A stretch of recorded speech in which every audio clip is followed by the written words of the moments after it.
Uhuru comrades, and welcome to today's Omali Taught Me Sunday Study, featuring Chairman Omali Yeshitela. My name is Mwezi Odom, member of the African People's Socialist Party, as well as your MC for this morning. Make sure to hit that like button and share this video on the platform that you're viewing from. This week, the Chairman Omali Yeshitela continues the study of the 2022 political report to the third plenary of the 7th Congress, titled Relentless, 50 Years of Leadership Towards African Redemption. We'll be reviewing the final chapter, Chapter 6, The State of the Party. The study materials have been linked in the Facebook and YouTube descriptions for your benefit. And for the first hour, the chairman will review the study materials. And in the second hour, we'll open it up for you, our live viewers, to ask your questions. It is now my honor to introduce our leadership, the leader of the African nation for the worldwide African revolution, our chairman, Omali Yeshitela. Uhuru, chairman.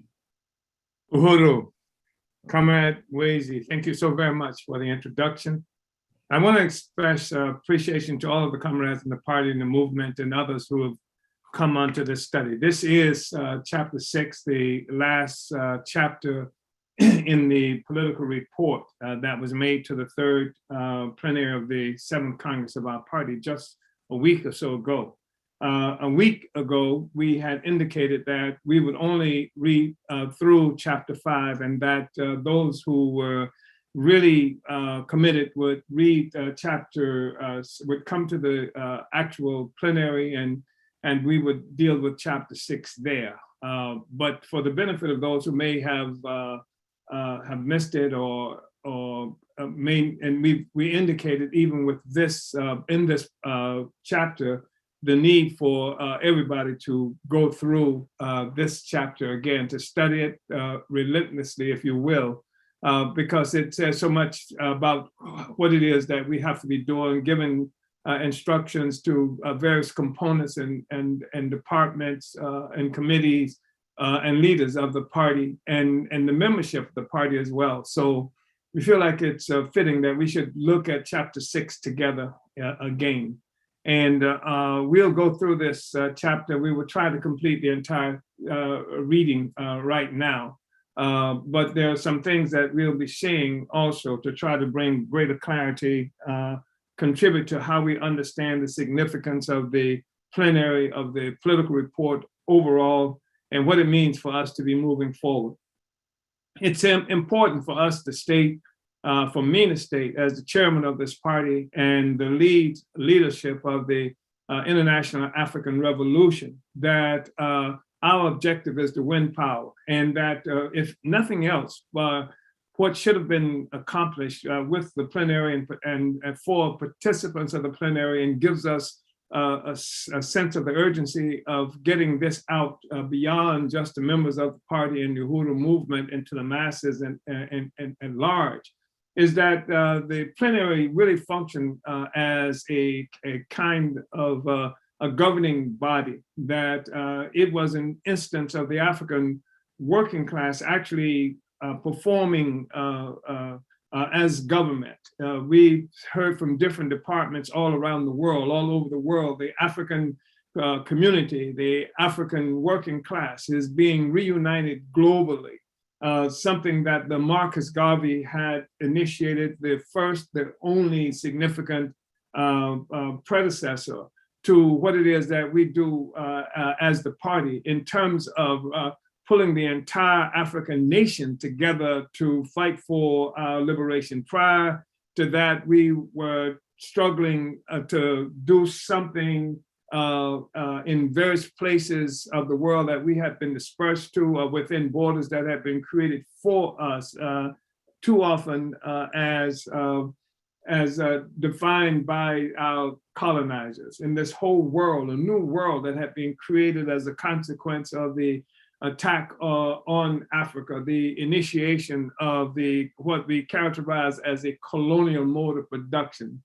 And so Garvey was the organization. Garvey, the Universal Negro Improvement Association and African Communities League, it did this extraordinary thing of pulling it all together, so that before then we had all these forces out there who were floundering, more or less, trying to make a way for ourselves separate from each other, except for the small communities to which we had been forcibly dispersed as African people. Garvey succeeded in pulling us together, and he fought for us to have our land back, our territory back, our national territory back again. And he fought to win us to a consciousness of this. And he initiated the slogan, Africa for Africans at home and abroad, which was a statement that all African people globally, at home on the continent of Africa, and then wherever else we were located, Africa was ours. And that this is what the fight was for, and that we had to move collectively to re-achieve significance as an African people. And in this significance of African people, we find also our significance as individuals. That this is where we achieve a sense of dignity and even personal integrity through the accomplishment of this conquest of our life, our land again. And so Garvey did that. And the thing is that we are the organization, the only organization that has done that subsequent to Garvey.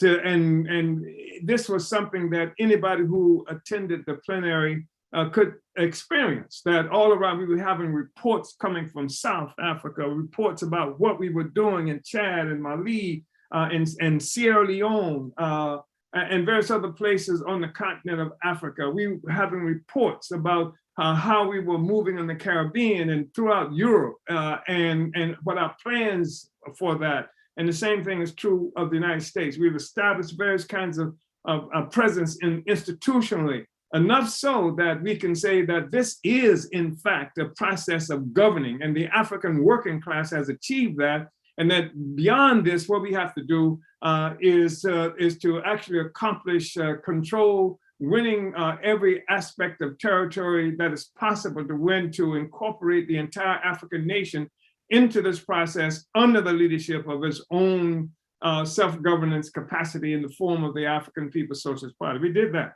And this, I think, was something that was obvious. And the thing that's also incredible is that we discussed for the first time, and with any kind of significance, this whole idea, this whole development of our understanding. It's something we've been talked about for so long without characterizing it as such, of the fact that colonialism is a mode of production, that this, in fact, was the missing link in terms of how we understand history and how we understand our place in the world today. This is philosophy, as you know, is the interpretation, generally speaking, of our location and place and destiny in the world. And this colonial mode of production was the missing link, because without understanding this, there is no place for African people to stand on our own, upright, etc. And so we had been defined by the most progressive, if you will, articulation of history that we've come to understand as a historical materialism by Karl Marx, we had come to understand this historical development as leaving, going through processes that they characterize as slavery, as primitive communism, which is something that we and other peoples did experience in the world, to what they call slavery, which is fundamentally something that they're talking about what's happening essentially for Europe, what we now know as Europe in the world, to feudalism, which was something that they talked about, and they meant especially for Europe again, and where feudalism being this thing that's defined essentially by a relationship for production and the relations of production that we saw the landlords, the feudal landlords, nobility, etc., on one pole, and then the other pole being the peasants and the serfs. This was a dialectical relationship. Each required the existence of the other for the existence of this relationship. This relationship was defined by the fact that you had, on the one hand, landless peasants and serfs. On the other hand, you had landlords and the nobility, and this was the society that within which they functioned. But then, so you understand some things about European society as it emerged up to that point. And then we go to this place that they characterize as a capitalist mode of production that is defined by the relationship between workers, producers on the one hand, and they meant industrial workers, and then that is to say Marx and Engels and people who characterize themselves as Marxists, and an industrial working class on the other. And so the capitalist class, of course, exploited the labor of the working class, and this was the dual thing. This was the unity of opposites, this contest, this contradiction. On the one hand, it was a contradiction.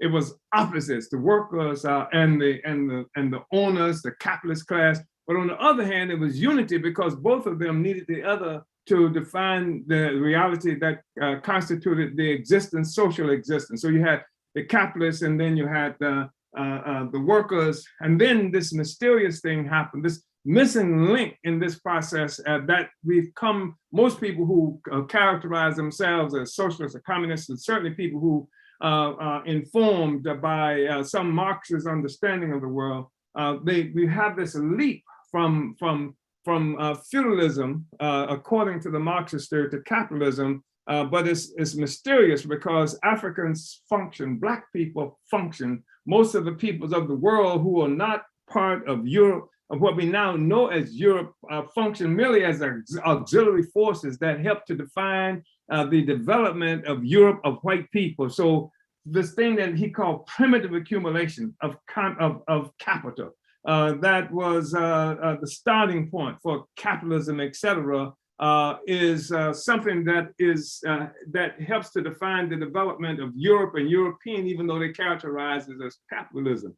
And what we are saying is that what was being characterized as primitive accumulation, in fact, was a mode of production. This was a missing factor. That colonialism, this was a mode of production. When we talk about colonial slavery, as opposed to the slavery that Marx talked about when he defined what people have characterized as this Marxist mode of the process of development of the world, of society, we have a colonial mode of production. This is the missing ingredient. This is the thing that Marx characterized as a primitive accumulation of capital, which was made Africans and other people objects of history as opposed to being subjects of history. Recognizing a colonial mode of production then recaptures the brains of for Africans and other people, and then we become subjects of history as opposed to being objects of history that's defined by somebody else.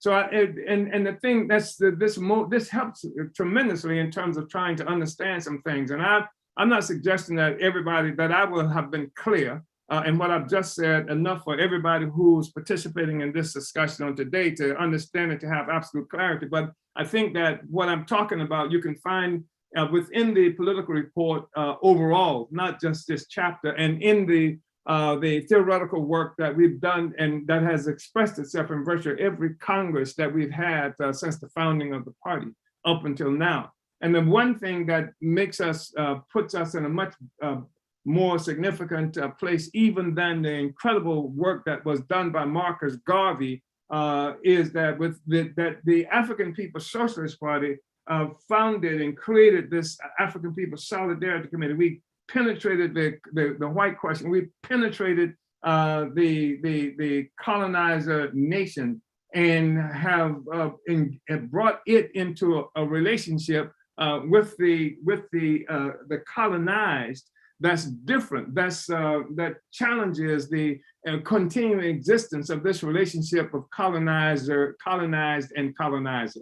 We challenge that relationship, and so we're working against this mode of production, doing what we are doing right now, doing what we do in every communities that we exist in the world, where African people and the colonized people are engaged in trying to change our circumstances, regardless of what they may, how they may perceive these circumstances have been coming to existence. We have this struggle to change that, and then what the party has done is infuse into the colonizer nation itself a struggle against this mode of production with the introduction of the African People's Solidarity Committee, whose work primarily is to negate the existence, along with what it is that we do.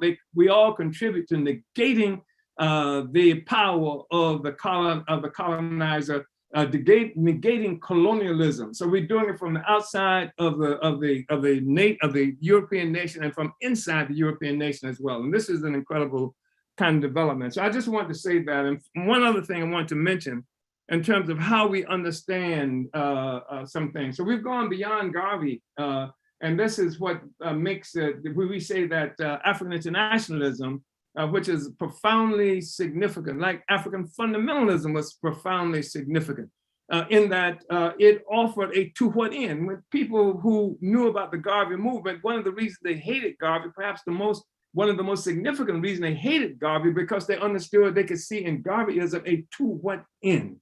And what end? It was Africa for Africans at home and abroad. That was what Garvey was fighting for. And he indicated that we are one people, one nation, et cetera, engaged in this struggle. And this was an articulation of an ambition and a process of exercising the control of Africa and African people by African people ourselves, created all of the symbols and some of the institutions of self-government that was profoundly significant. In fact, the only genuine, legitimate elections and political process that Africans have been involved in up to this date, with the exception of things that we've done with our Congress and plenaries, happened within the Garvey movement, where thousands of African people have come together. And of course, the convention that the UNIA held in New York in I think it would have been 1920 is the one that I'm thinking of in particular, Negro Convention of the Negro Peoples of the World, where African people came together and voted on our national, the chairman, the president of Africa, voted on the national colors, the red, black, and green. That's where it came from.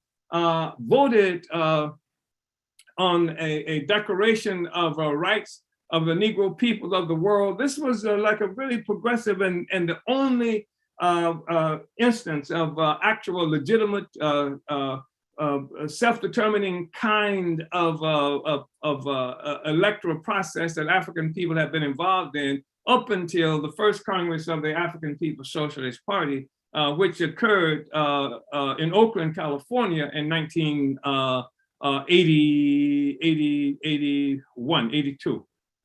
So 81. So this is what it is that helps to distinguish us. And I just want to say this before going further into getting into the actual study itself, that I have spoken in the past and during this process. And I want to be clear what I mean by this. not taking anything for granted in terms of how we understand the world, and certainly how I try to explain it. When we talked about the Garvey movement was something that through the struggle for Black people, the life of Black people, the movement of Black people, African people, subsequent to the attack on Africa 600 years ago, Garvey galvanizing the whole African world and throwing it into a to what end? This is what it is that we're fighting for. Put the struggle of Black people, African people globally on an offensive mode. We moved from this place where we were just disparate people scattered in the wind by colonial white power with the diverse opinions and et cetera, that's informed not by what our genuine relationship is, but by the places where we were struggling. This is where what informed our consciousness, et cetera. Garvey created this situation where he pulled us all together and gave us a common philosophy, and then established this project to what end of actually moving toward the accomplishment of power in Africa, taking our Africa for Africans at home and abroad, creating all of the institutions, certainly the beginning process, incipient state power. Garvey did this. And this is what we mean when we say that Garvey put our movement on an offensive posture. The whole movement, the whole struggle was an offensive process. And then with the defeat of the Garvey movement, then we were put back on a defensive move. When I say the movement was defensive, civil rights was defensive, and everything that came subsequent to the defeat of Garvey, I'm not talking about the character of the individuals or the people who fought, whether they were brave and courageous or anything like that. I'm not talking about how people started lynching us, et cetera, because we were being lynched during the Garvey era. If you remember, just from 1917 through 1921, at the point where they bombed us in Tulsa, Oklahoma, there were lynchings and mobs of white people killing African people. That was the order of the day, more or less. But the difference is at that time, when Garvey was there, we still had a movement toward the actual accomplishment of our own power. This is what put us on the offensive. With the defeat of that movement, then it's on the defensive and trying to find a way to live within the colonial context that had been created for us by white power. So that's part of what I wanted to say. And I know I've talked for a long time before getting into this this reading, and that's why I was saying that we're going to do everything we can to go through the entire reading. But I feel like it's important to make some of the points that I did just make. And so here we go. And the other thing, of course, that of great significance is the fact that we've talked about, when we understand the colonial mode of production, and we've talked about how the class question is concentrated in the colonial contradiction, Without this and the recognition of the colonial mode of production, everything that's happening where people who characterize as workers have what appears to be a victory is put forth as a great significance globally and internationally and for everybody, when that's not necessarily the case. It's not the case most times, because most of what we've been characterizing as struggles by the working class has been the working class as defined, fighting within the context of on a pedestal of a colonial mode of production. So you've got the colonized working people, which is most of the people who are colonized, with some distinctions, of course. But the fact is that it functions as a pedestal. Those of us who are colonized function as the pedestal upon which all of the capitalist activity occurs. So when you have white workers fighting with white bosses for capturing whatever it is being fought for, all of that's happening on the foundation of colonized people. So every struggle, every victory that was held by auto workers in Detroit or any other place in the world happened on the land of the indigenous people who are living in concentration camps. Those are the colonized people. So we have this activity. You have a situation where resources coming from all around the world coming to Europe, coming to white America, et cetera. And those resources are coming from colonized people. Even the labor that went into things, the resources come from colonized people. And this is the foundation of the entire thing. That's the point that we want to make. So chapter 6, the state of the party. And this is where I'm going. We should begin now with the reading. So the state of our party is more than sound. Over the last few years, and especially in the year since our second plenary, we have gone beyond simply carrying out the mandates from our 2018 Congress. As we will see during this third plenary of our seventh Congress, we have, in the heat of intense political work and struggle, experienced a fundamental qualitative development of our leadership, constituent organizations, and cadre in general. In our political report last year, we were able to characterize the party's growth and influence as tremendous, although we noted unevenness in implementation of our seventh Congress mandates. While this is still our general situation, uneven implementation of our mandates has decreased. Our party was created with the resolute intent to complete the Black Revolution of the 60s that had been militarily defeated by various iterations of the global colonialist guardians of a brutal and vicious social system initiated through colonial enslavement of African people. Since our founding on African Liberation Day in 1972, the party, the history of the struggle of African people has been concentrated in the work and history of the African People's Socialist Party. Today, we are facing another critical turning point in the work and development of our party. This is a time when the crisis of imperialism is preoccupying the consciousness and policies of the global imperialist ruling class. The crisis has reached such a proportion that it brings into bold relief the significance of our formula for making the revolution that we have been preparing for since our inception as a party. There's a crisis. The global colonial capitalist ruling class is incapable of ruling in the same old way.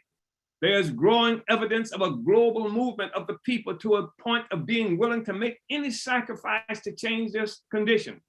The outstanding question now revolves around the existence of a global revolutionary party guided by advanced revolutionary theory.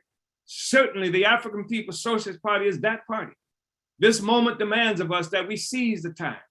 The fundamental problem of the revolution is staring us in the face, demanding resolution now. We have led in advancing a host of outstanding questions that have historically roiled the African liberation movement around the world. We solved the fundamental problem facing our revolution since the defeat and effective destruction of the UNIA of Marcus Garvey. We have filled the philosophical vacuum left in the wake of the virtual demise of the UNIA. Garvey's philosophy of African fundamentalism was rescued from the opportunist neo-colonialist trash heap and given new and more developed life with the party's introduction of our philosophy of African internationalism, Garveyism in the 21st century. Today, we are battling the consequences of our success in solving some of the organizational problems that left too many of our Congress and plenary resolutions and mandates improperly and inadequately attended to.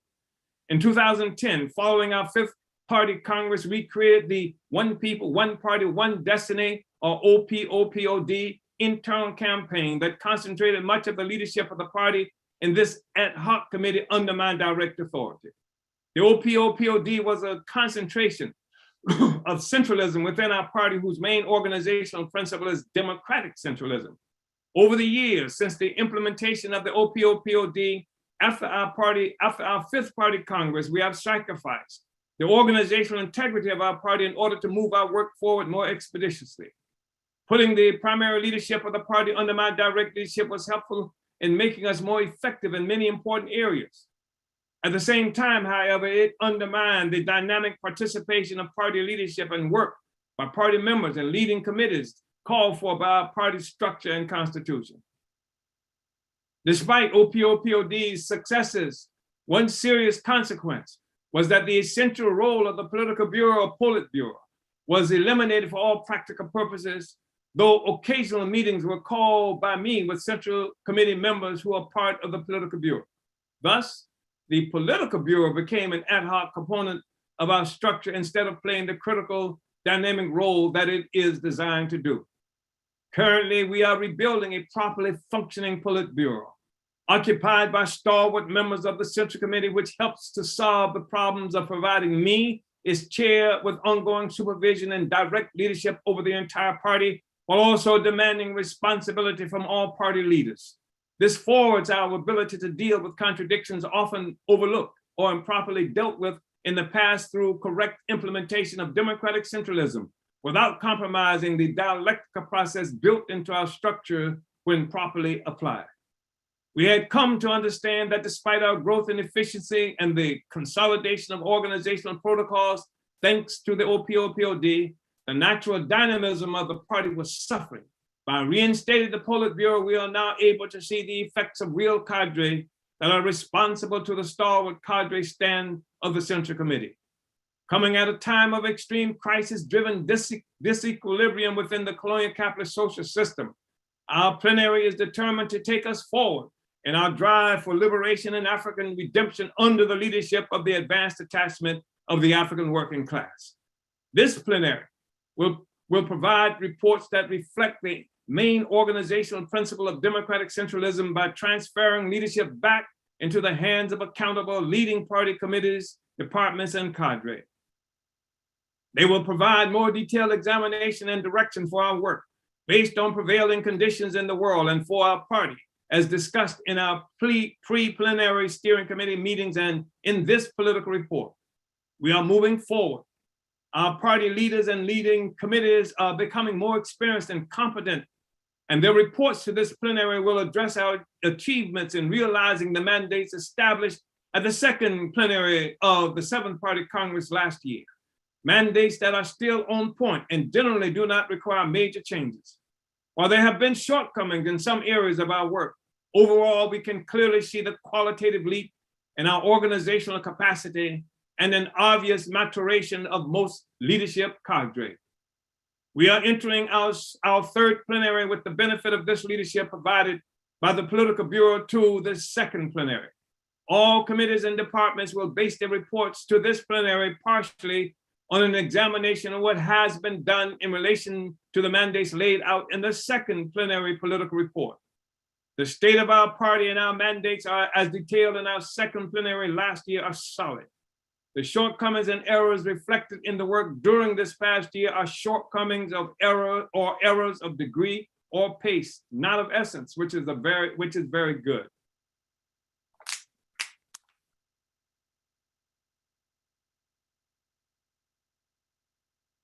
Recruitment and regional strategy are our priorities.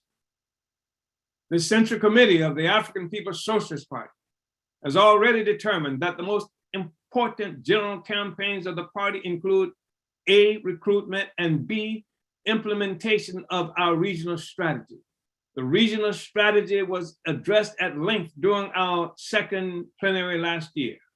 The regional strategy and recruitment are connected along with other most important general campaigns, including the 50th anniversary of our party, African Liberation Day, and the African People's Socialist Party's 8th Congress scheduled for 2023 in occupied Tanzania, South Africa, our first Congress to be held on the African continent.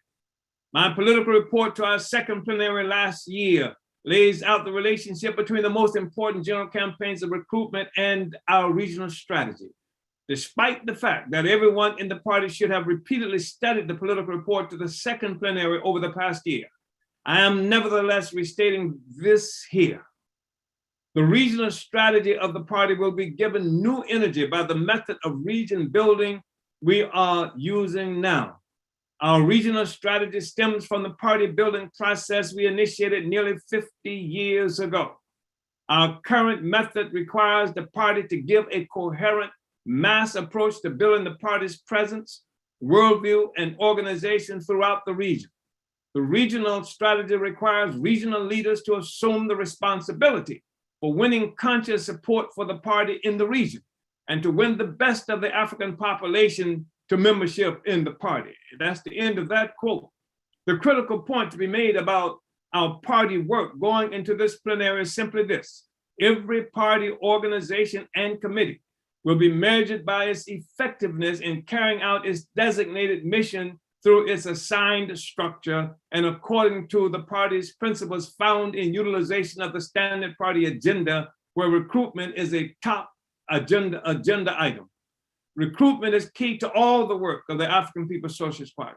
But this plenary will democratize this recruitment work as called for by our structure.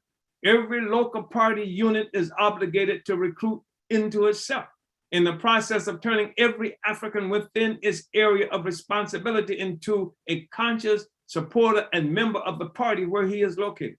The same is true of every local party organization, which is also tasked with building the party units that function as the very foundation upon which our party stands and upon which our strength and reliability depend. I'm going to see this again.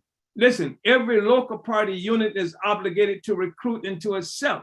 Every local party unit is obligated to recruit into itself in the process of turning every African within this area of responsibility into a conscious supporter and member of the party where he is located. The same is true of every local party organization, which is also tasked with building the party units that function as the very foundation upon which our party stands and upon which our strength and reliability depend. Our party regions have the responsibility of organizing functioning regional committees to build and guide the work in every province, state, city, and unit within the party's national territory. Each of these party organizations has a division of labor built into it, with various comrades responsible for economic development, agitation and propaganda, membership and recruitment, etc. The practical work done to perfect and oversee the party's proper functioning, along with the work to build our mass organization on every organizational level of responsibility, will make the party's presence ubiquitous throughout the countries where the party exists. It will also function to give practical unity to the struggle and life of Africans globally.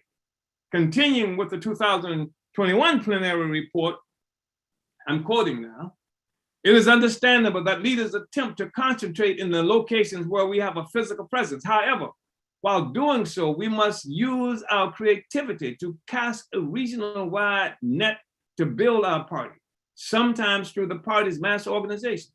We must move from the practice of allowing localized work to substitute for the regional strategy. This promotes party building stagnation and stunts the growth and development of regional leaders and committees. Our regional chairs and committees must assume all authority within their designated regions. This second plenary of our 7th Congress will clarify the character of our regional work. We have already begun the process of training party organizers to advance this work. We are also initiating intensive political education that will assist our overall work, including our regional strategy, growing our mass organizations, and deepening the reserve forces for our revolution. Our regional strategy is part of our process to occupy geographical, organizational, political, and ideological territory. Our overall security, and especially our economic security, demands this. This is how we transform every African community in the world into conscious and active opponents of colonialism in any of its forms. It is the work we do to build the organized mass army that will fight for and defend our economic work. All examples of dual power will require masses of Africans, whether in the party or not, to support, contribute to, and defend our decolonization institutions. It is a strategy that requires every leader to take responsibility for an African internationalist occupation of every inch of territory within her region. We have the economic and political programs to turn all political activity into anti-colonial activity. This will occur everywhere, whole regions, states, provinces, cities, villages, and communities within the region. This holds true for prisons, job sites, and educational centers. No political and economic force should be able to survive within our regional territories without the express authorization of our party. This requires creativity and full determination by our regional leaders, something that must be transmitted throughout our territories. This has to be done, and our leaders have the responsibility to discover just how it will be done. The excuse of individual ignorance cannot suffice for failure to forward our struggle. Our unity with African internationalism And the understanding that it must be done is what compels true regional leaders to learn to build and develop the party's presence in the region. Our Department of Agitation and Propaganda is seriously and consistently working to provide political and ideological training for our party and people. However, regional leaders are responsible for carrying out the regional strategy, and their leadership capability and political unity are also reflected in their self-activated work for ideological, political, and organizational clarity and competence.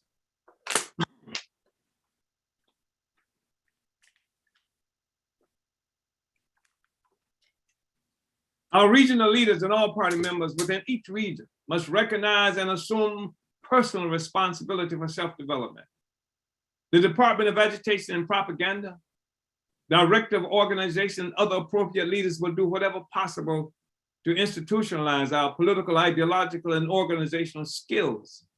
However, every party member won to the theory of African internationalism, united with our tactics and strategy for liberation, and the mandates and resolutions from our congresses and plenaries, must impatiently do everything possible to build our party, shorten the duration and in the existence of foreign and alien domination of our people, all in our lifetime. Our regional leaders, working hand in glove with our mass organizations and with some oversight from the Office of the Director of Organization, will take the initiative to capture the territory we occupy. This is the leadership that will learn how to unite with ANWO, InPDUM, APDEP, and a myriad of colonial negating economic programs and campaigns to take all the space within the region. All colonized African communities globally will look more and more like organizations of the African People's Socialist Party, because they will be. And so this 2022 plenary report also provides further elaboration for how some of the departments and committees will carry out their work. The Office of the Deputy Chair. The Office of the Deputy Chair, Owner Yeshitela, is responsible for providing leadership over the party's economic development work, which we interpret to be the work to develop the independent anti-colonial economy of the dispersed African nation. The Deputy Chair's office has not only set the bar for how the work of our different departments should be carried out, she has also put a mark on virtually every area of party work globally. A year ago, I spoke of this work and of her report to the second plenary. Her commitment to the regional strategy that was initiated at our 7th Congress is also revealed in her report. It is consistent with her approach to every area of the work she has taken on. The Deputy Chairwoman has brought organization, budget training, and economic development procedures to virtually every department and committee of the party.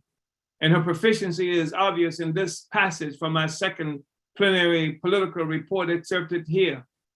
Quote, "The global independent African anti-colonial economy is being organized under the leadership of the African People's Socialist Party through the Office of Deputy Chair Onizane. She will go into greater detail of the work she and her office have accomplished in carrying out the resolutions and mandates from our 7th Congress. She has already previewed some of that report, expressing deep unity with and understanding of our call to carry out our regional strategy. This is what she stated in a preparatory meeting for our 2nd plenary of the 7th Congress, and this is from the Deputy Chair. The regional strategy is the key to us moving forward. We must capture the imagination of the people so they can see what their future looks like. It must go beyond the concept of freedom to the practice of getting free. People cannot eat a concept. We must take back the productive forces of the African nation. We're not talking about survival programs or do-for-self programs. We are talking about building an anti-colonial world where workers will have the power, where the African working class will own and control the means of production. And then one of the mandates of the Deputy Chair's office is to build the African National Independence Business Association, or ANIBA. ANIBA is being created as an association of African-owned businesses, institutions, enterprises, and entrepreneurs that support African self-determination and economic independence. Its mission is to transfer business skills and experience to existing and/or aspiring Black entrepreneurs that are designed to enhance our community's capacity for achieving economic self-reliance in our struggle for Black national liberation under the leadership of the African working class. According to the deputy chair, ANIBA will help to lead the charge to unite the national interests of all African people globally under the slogan, Buy Black Power, and build a new liberated Africa that benefits Africans and contributes to the creation of an independent, global, self-reliant economy that will provide for the well-being of Africans for all eternity. The work to build ANIBA is continuing under the leadership of the deputy chair, as is the Buy Black Power campaign. The ongoing work under her office to grow the Black Power Blueprint Economic Development Initiative, which actually embraces all the economic development work of our party, but is currently headquartered in St. Louis, USA, is an inspirational anti-colonial economic development project that is applauded by Africans and other colonized communities globally. Despite all the reactionary and opportunist political headwinds, the Black Power Blueprint Initiative has already resulted in major changes in one of the most economically depressed communities in the African North St. Louis colony. Our economic development work and movement of party members into residence in this part of the colony has encouraged other Africans to create and improve their businesses and invest in upgrading the housing infrastructure for their own use. This is also changing the political dynamics in St. Louis, a majority African city that is under assault by a host of underhanded reactionary economic interests engaged in changing the demographics in the city to the numerical advantage of the colonizers.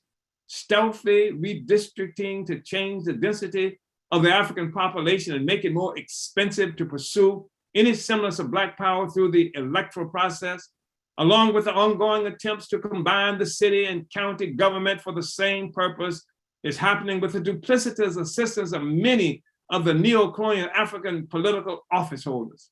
A massive new National Geospatial Intelligence Agency campus is being constructed in the middle of North St. Louis on more than 1,000 acres of property taken from the African population through the process of eminent domain. Not only has this land grab pushed hundreds of Africans out of their homes directly, it has created the condition for enhancing the tax rate for remaining homeowners beyond their ability to pay, thereby guaranteeing even greater home dispossession. The presence of our party continues to challenge the equilibrium relying on a compliant, complacent, docile African community without any independent political and economic resources. Without presence and involvement in simply organizing the African population and destroying the organizational and political monopoly of the colonial bourgeois Democratic Party, along with our economic development programs and participation in the electoral contest, we are challenging the monopoly of the African petty bourgeoisie in this space. We are carving out a dual power strategy on contending territory.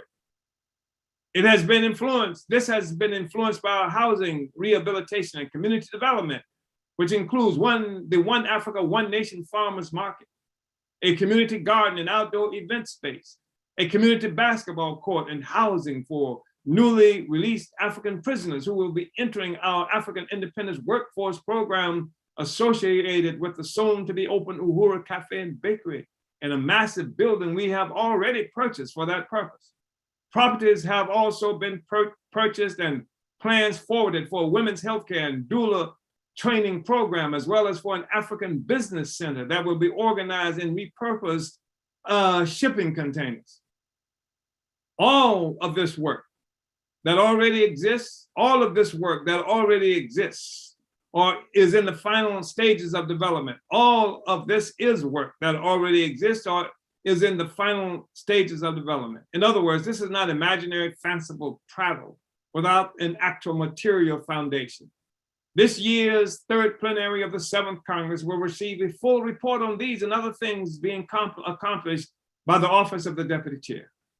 If there's any shortcoming to be noted, it is in the fact that after years of doing everything to build the economic development component of every other area of the party's work, the deputy chair, having established the necessary training and manuals to further the party's work in so many areas, will now be able to dedicate some efforts to the development of her own office that functions as the Ministry of Economic Development in an organization planning to govern.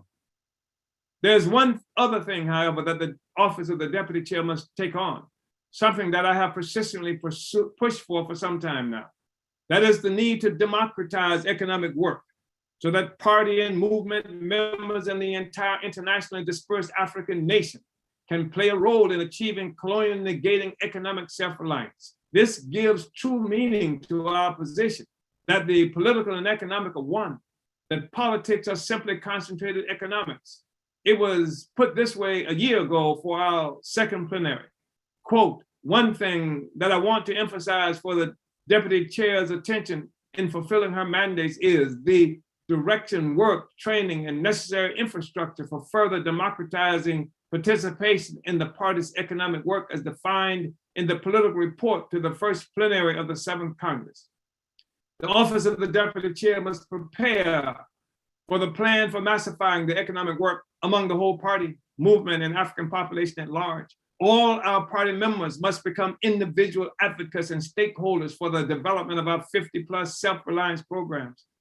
In every aspect of our work among the African masses, party members must win Africans to take part in the struggle for African self-reliance by supporting our programs and institutions with financial contributions. Party regions must begin the process of winning all our mass committees and local party organizations to train and instruct all our members to win on-the-spot donations from all the people we encounter during our political work, especially Africans. This is one of the most important methods for explaining the programs and self-reliance to our people, allowing them to become willing accomplices in this aspect of our liberation and winning even more respect from the people because of this economic work.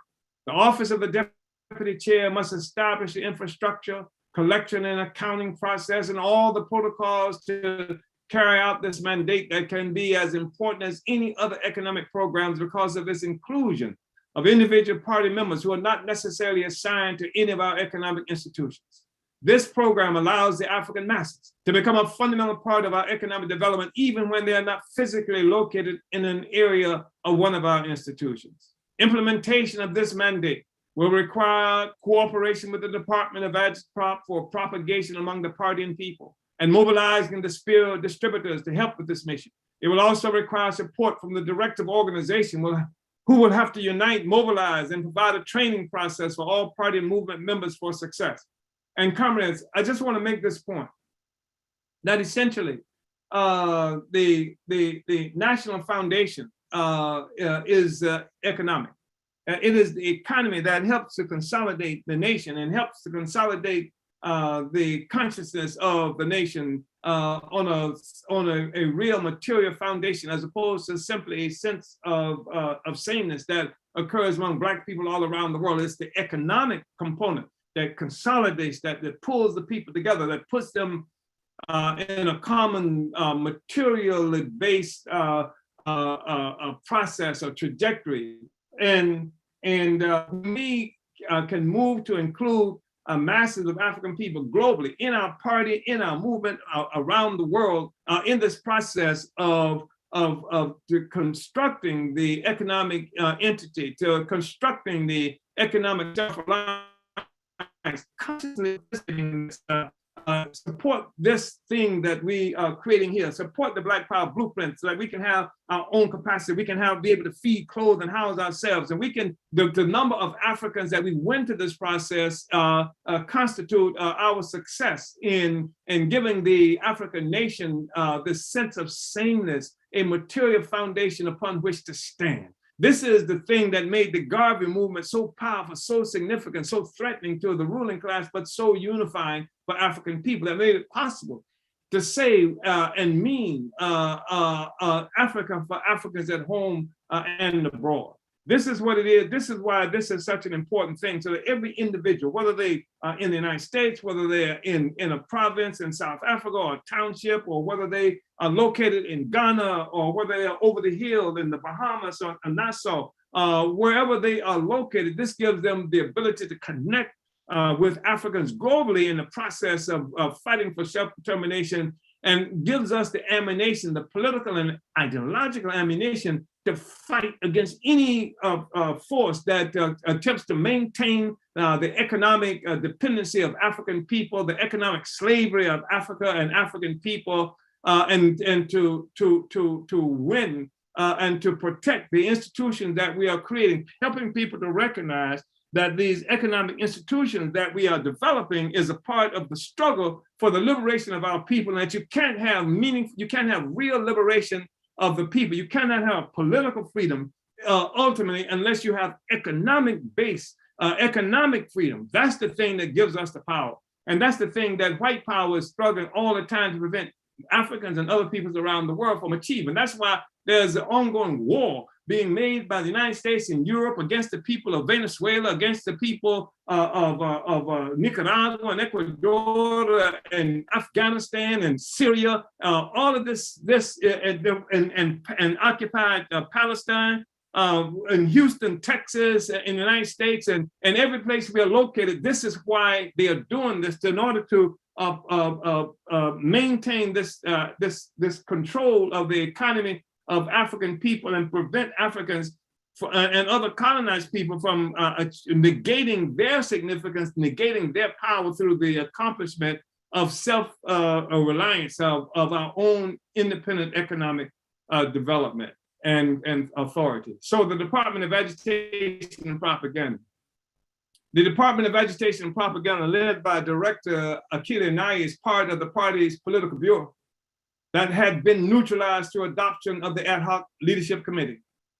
Greater growth and development of the Department of Agitprop will be facilitated as we resurrect the political bureau and party structures to their proper place based on rehabilitating democratic centralism as called for by the Constitution. I just want to say something that this does not get adequately expressed, I feel, in this political report, but we'll be talking about it more and more. The fact is that that each of these plenaries and each of our Congresses represents a development from the one that prior to it. And as we are successful, we've changed the ground, we've changed the situation within which we do the political work, or upon which we do the political work that we do. So we talk now about being able to reinstitute the political bureau and bringing it to its proper place. But one reason we can do that is because of a certain maturation that's happened with the political forces and the organizations and institutions that we had created before. We see development here. We see Comrade Director Yeshitela Nye represents development, not just somebody else who got the job. There's a certain element of development that has happened within our movement that makes it possible for us to try to move forward now with the political bureau. We see development around the question of economic development, that component of the work, around the question of a real mature leadership in terms of the director of organization. There's a certain element of development that has occurred now and puts us in a different place than we were when we first initiated the ad hoc structure, the one people, one party, one destiny structure. So anyway, this means that the ad hoc democratic centralism that placed all of the organizational components of the party director under my leadership is being replaced by democratic centralism that is exercised throughout the entire party through appropriate leaders and structures. When every regional leader and committee is actually accountable for building functioning local party organizations and local party units with real leaders carrying out a division of labor within every sector of the party. Agitprop's work will be carried out throughout the party as it should be. LPOs, or local party organizations, will involve individuals and committees responsible for implementing the political education regime and spear selling responsibilities in local units and party organizations. So now it's not just the Department of Agitation and Propaganda somewhere up there, somewhere in cyberspace, or somewhere in St. Petersburg, Florida, that's responsible for making this work happen. There's a greater division of labor, tighter division of labor that has been that we are really pushing for, so that local party organizations, regions, and things like that will have a responsibility of carrying out the mission that has been defined by, led by the Department of Agitation and Propaganda and the director of the Department of Agitation and Propaganda. So our structures will again require every rank and file party member to assume responsibility for selling the sphere and doing daily political work within his or her designated local party unit and local party organization territorial base. Everybody. We have daily political work going on within the party. There's never a time when a member of the African People's Socialist Party should not be engaged in carrying out, doing political work. And the burning spear is one of the things, is the primary institution in the hands of every party member should be, and there's a weakness where it is not. And that's something that we have to struggle to make sure that we consolidate so that this capacity for every member of the party, every rank and file member of the party to take this burning spear newspaper out, to do this all the time. And this is part of the way that we capture ideological, political, organizational, and territorial leadership. All of our local party organizations overseen by regional committees and representatives will be held accountable to measurable tasks regarding Agitprop related and other areas of party work. Our regional committees are accountable to the Party Central Committee, which includes Director Akile of the Department of Agitprop for measurable work by local party organizations. This will include the work done to build, write for, and distribute the Burning Spear, our party journal. This means that Agitprop will still have the responsibility for production and distribution of all party education and propaganda. But it also means that our party organization functioning through a rehabilitated democratic centrist process will generalize all Agitprop work under the leadership of the Department of Agitation and Propaganda. It will be less likely for Agitprop department to exist in a silo. Now all Agitprop work is open to discussion and oversight by the Central Committee through a revitalized political bureau that is meeting at a minimum of 8 times a year during the periods between Central Committee quarterly meetings. Agitprop has already prepared our political education regime that is beginning to be implemented throughout our structures, but will be done so more definitively with the leadership provided by this plenary.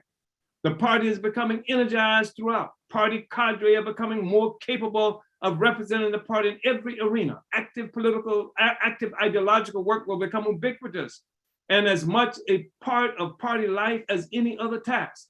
This is part of the process of producing African internationalist evangelists. It is part of creating our own African working class intellectuals who will not only improve the work of our party, but will begin to reproduce themselves and African internationalist philosophy and analysis throughout every region.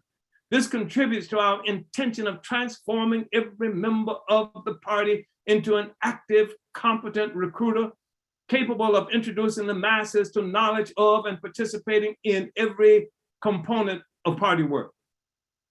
The Office of the Director of Organization. The party's Director of Organizations, Chimarenga Salambayo, provides the necessary leadership for how the regional work will be implemented. This plenary must lay the foundation for the regional work by explaining how this work will be implemented by our party globally, with the result of building local party organizations everywhere. The Director of Organization must also lay out the processes and protocols for recruitment and membership maintenance to be implemented by the local organizations and by our cadre within party mass organizations as well. This is not just something to be stated as necessary. We must establish the actual organizational structures within the Office of Director of Organization and the methods of training our cadre. For example, having established recruitment as a most important general campaign of the party, we are currently democratizing the recruitment work by spreading the responsibility throughout our structures and holding all components of our structures accountable for measurable evidence of recruitment as a normal functioning of organizational and individual cadre responsibility. The Office of the Director of Organization oversees this, making certain that all party organizations are carrying out this measurable recruitment work within our structures all the time, with measurable accomplishments. Every party member functions as a conscious evangelist. We are always recruiting. This is not to be confused with the special recruitment into you and massive campaigns and initiatives generated by the Department of the Directive Organization. Our rehabilitated democratic centrist work under the leadership of fully functioning committees promotes recruitment as a normal part of all party work. All party mass organizations are also led by party cadre who sit on the Central Committee, the highest body of the party between our Congresses. However, leadership roles of our mass organization must also be held by party cadre on regional, provincial, and local levels. Additionally, party mass organizations are also engaged in recruitment all the time, if only because their nature as mass organizations traditionally involves rapid turnover in membership. We recognize the responsibility to deepen the unity of our mass organizations and their membership, so turnover is minimized. We must develop what we have called in the past loyal mass cadre, who can contribute deeply to the building and functioning of a mass organization. The mass organizations are reservoirs of reserve forces. They deepen the pool of recruits available to our party. They function as bench warmers who are in a structural position for ongoing development. With the leadership of party cadre, many will be able to discover the universal contradictions elucidated by African internationalism within the particular contradiction that drew them into membership within our mass organizations. Now, moving forward, leaders of all our mass organizations will be held accountable to measurable evidence of growth in membership and influence. Also, party members within our mass organization will receive constant training on how to recognize and develop recruits within our mass organizations who can be added to the ranks of our party.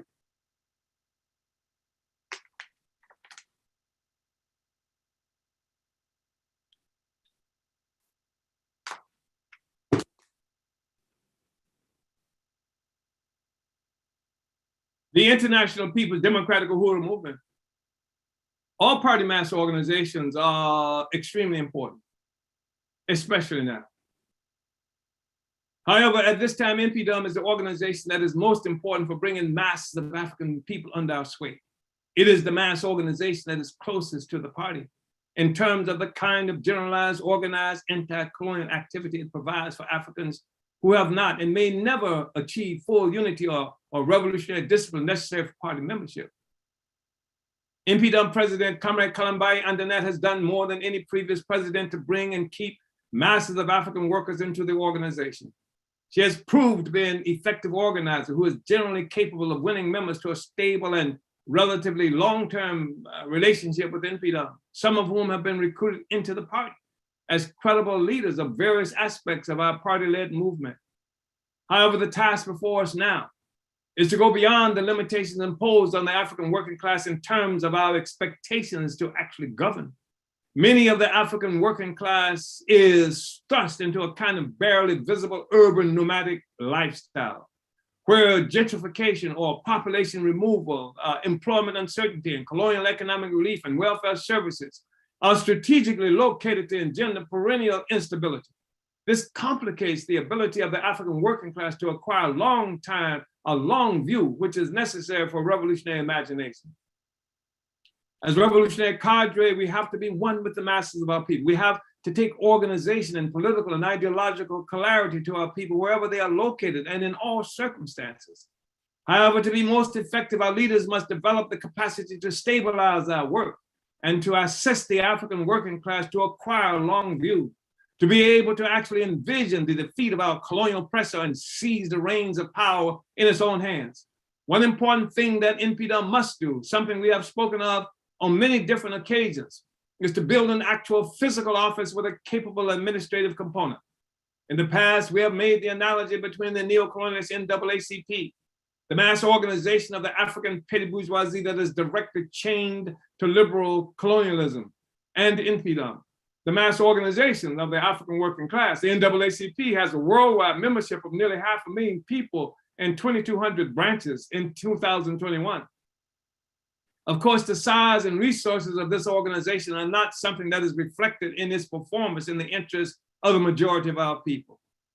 Like InPDUM, the NAACP is an organization of a particular class within the African colony. But unlike the NAACP, InPDUM is an organization of the African working class under the leadership of our party. Its existence gives definition to the designation of the party as the general staff of the African working class, through the regular dues paid to it by 500,000 people within 2,200 branches, and the money and other resources collected from the liberal colonial bourgeoisie. the NAACP, an arm of the ruling Colonial Democratic Party, is able to purchase its office, publish its journal, pay staff, and hire and recruit lobbyists and various specialists to carry out its mission of obscuring the nature of our oppression and what is required to end it. A requirement of InPDUM at this moment is to require a similar capacity as that of the NAACP.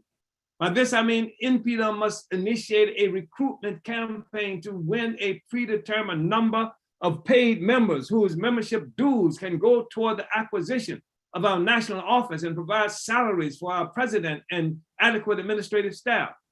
This will mean that just as the NAACP membership numbers are not reflected in the number of people attending all or even most of their meetings, the InPDUM membership also funds the functioning of the organization through its dues and whatever special fundraisers and economic development projects initiated by its economic arm. This is true regardless of the numbers of members who are actively involved in local meetings at any given time. In fact, membership dues must function as one incentive to recruit more and more members into the organization. Membership dues must become a line item of InPDUM's budget projections. This will provide the stable organizational headquarters that the working class needs. It will magnify by 1,000 times the capacity of InPDUM to carry out all of its work and will contribute to expanding the imagination of InPDUM to initiate other arenas of struggle that cannot currently be imagined because of the limitations of members and resources.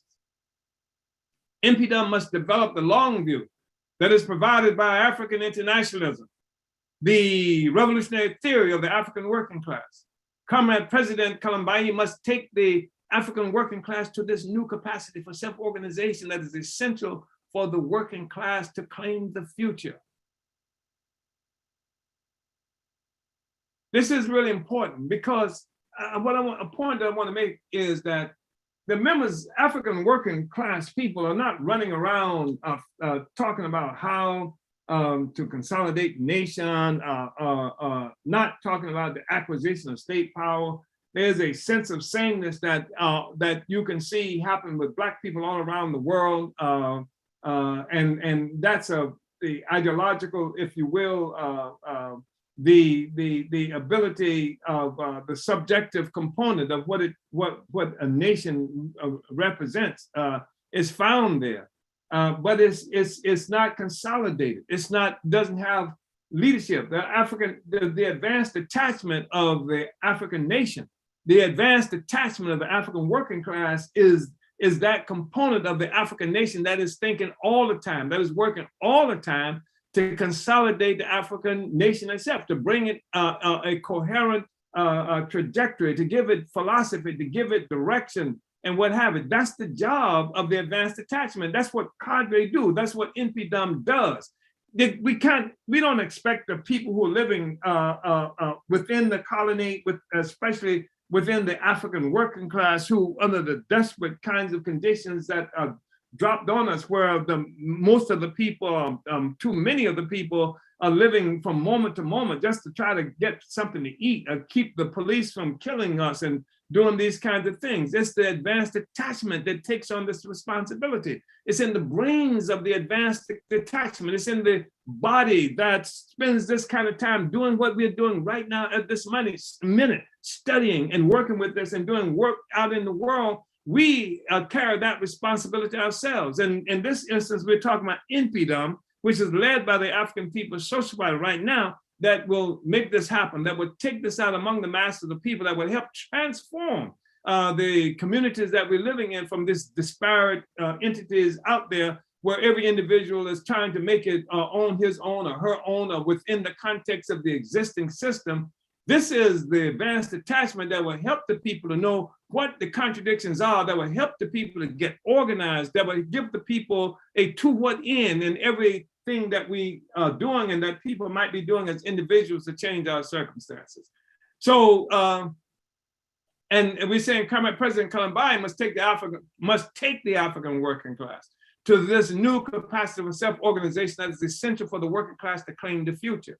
And which is a really profound statement. I mean, that's our responsibility as the advanced detachment. The working class will not get there by itself.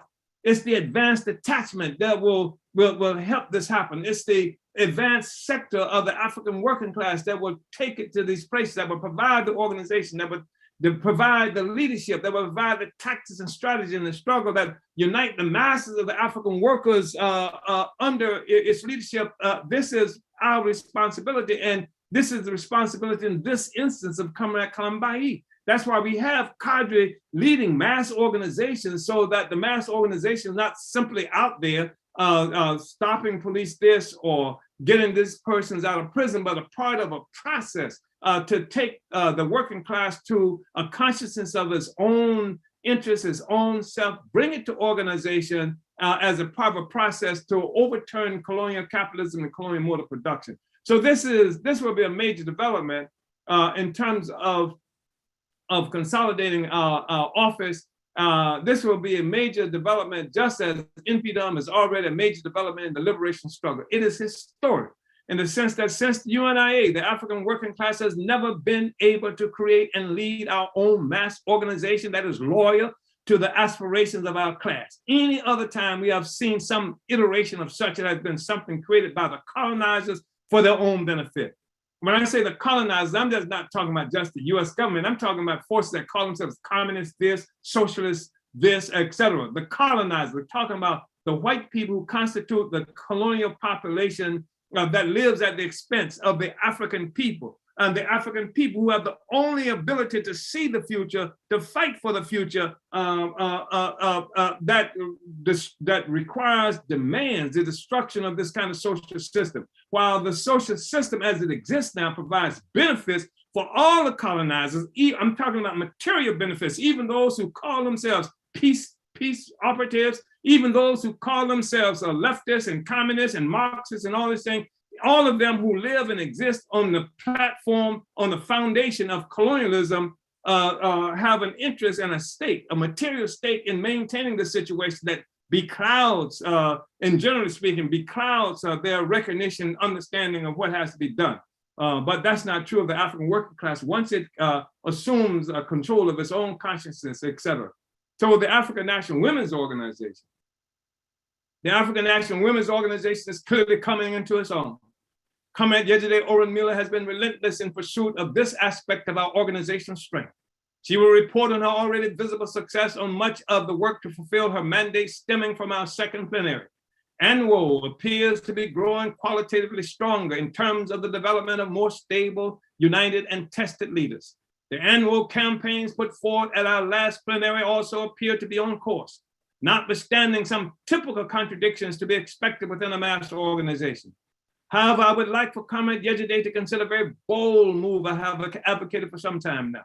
The party's relocation of our international headquarters to St. Louis is very significant. We have already mentioned how this move accompanied an obvious change in the heightened militant consciousness of African people that was pushed to the surface in August 2014 when the US government gunned down young Mike Brown in the St. Louis suburb of Ferguson.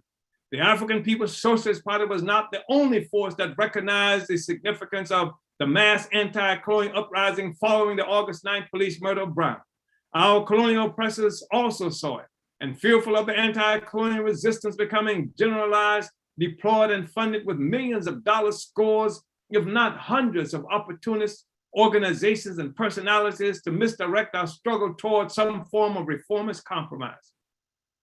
The leap of anti-colonial consciousness associated with the domestic colonial military murder of Mike Brown provided our party the long-sought opportunity to bring revolutionary anti-colonial consciousness and organizations to St. Louis.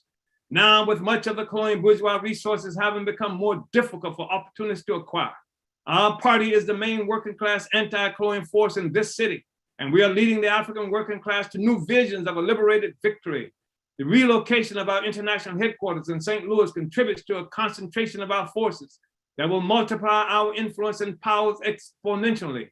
A concentration of our forces will enable our party to go beyond what has already been accomplished with our foray into the electoral arena that put anti-colonial politics on the electoral ballot in St. Louis for the first time. The power of our political presence is also experienced by the people through our development of an all-inclusive economic development program characterized as Black Power Blueprint. There is no other work anywhere in the world that better demonstrates that politics are simply concentrated economics than our party work in St. Louis under the leadership of Deputy Chairwoman Onozina Yeshitela. Annual President Yejide Orenmila is currently planning to acquire a physical office in Washington, D.C., where she currently lives. However, I want to recommend that Comrade Yejide give the most serious consideration to acquiring the annual office in St. Louis. And I want to state that this is a really powerfully significant move that's being made to acquire the office, the center where annual functions, from where annual functions and where masses of African people, especially women, can be able to locate locate our party through this door. However, I want to recommend that Comrade Yejide give the most serious consideration to acquiring the annual office in St. Louis. Not only would this contribute to the strength of our concentrated power in St. Louis, but it can also contribute to the achievement of annual programs, including the acquisition of an office. Right now, the cost of property in St. Louis is considerably less expensive than in Washington, D.C. And the party programs already being initiated or proposed for St. Louis include much of what annual is planning for itself. Comrade Yejide must consider making the move to St. Louis.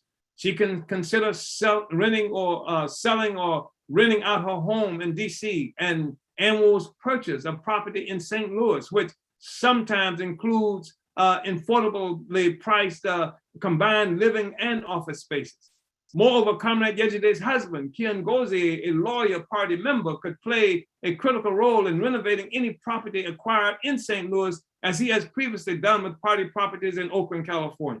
I know this would be a bold move, but it would certainly enhance the strength and capacity of our party in St. Louis, US, and internationally, since annual, like InPDUM, has an international presence that it continues to build. The All-African People's Development and Empowerment Project, APDEP. The All-African People's Development and Empowerment Project, APDEP, led by Director Aisha Fields, is one of the party's most popular mass organizations because of its practical response to practical problems inherent to colonial domination of our people around the world. After successful coordination of the party's People's War campaign, which began with the onset of COVID-19 colonial virus lockdowns in the spring of 2020, APDEP has maintained critical leadership for the entire Uhuru movement and African community on how to move in the face of this treacherous pandemic that brutally impacted the colonized African working class. As I summed up in my 2021 second plenary report regarding APDEP's critical leadership in the wake of the colonial virus pandemic, which continues up to today. Quote, through the All-African People's Development and Empowerment Project, APDEP, led by Comrade Aisha Fields, we can actually see the emergence of an international African healthcare system revolving around the collective participation of African people.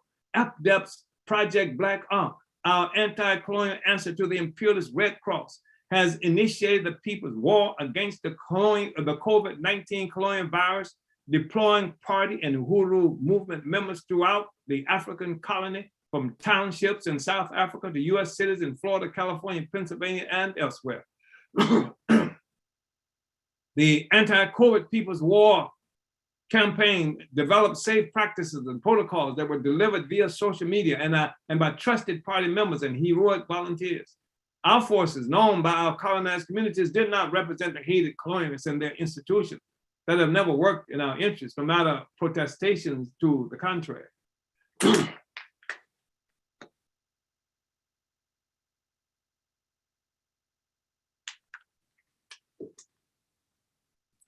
Black Ankh launched their online telehealth and asked the doctor institutions that have won voluntary participation from African doctors, nurses, practitioners, and other healthcare workers who provide free medical support and advice to colonized and mostly impoverished Africans throughout the world.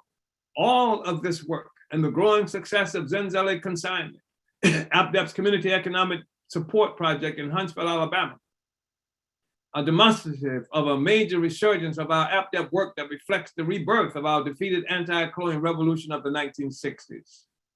The impressive maturation of APDEP as a dual power institution of our party is matched by the apparent maturation of the mass forces of APDEP volunteers.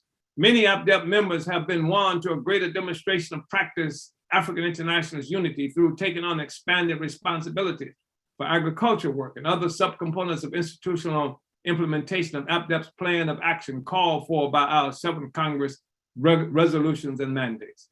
Recently, Dr. Aisha Fields, along with 2 other party APDEP members, made an important trip to Cuba as part of the 31st Friendship Caravan. Comrade Dr. Fields reported that, quote, the caravan is hosted by the Cuban government itself, along with Martin Luther King Center and Ebenezer Baptist Church of Cuba.